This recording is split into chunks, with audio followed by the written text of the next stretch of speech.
मालगी मोरे गाँव है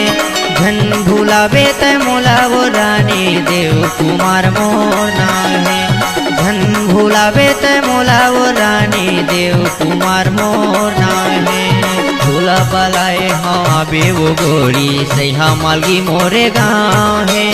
भूला बलाए हाँ बे वो गोरी सैहा मालगी मोरे गाँव है झन भूलावे त मोला वो रानी देव कुमार मोर नाम है झन भूलावे त मोला वो रानी देव कुमार मोर नाम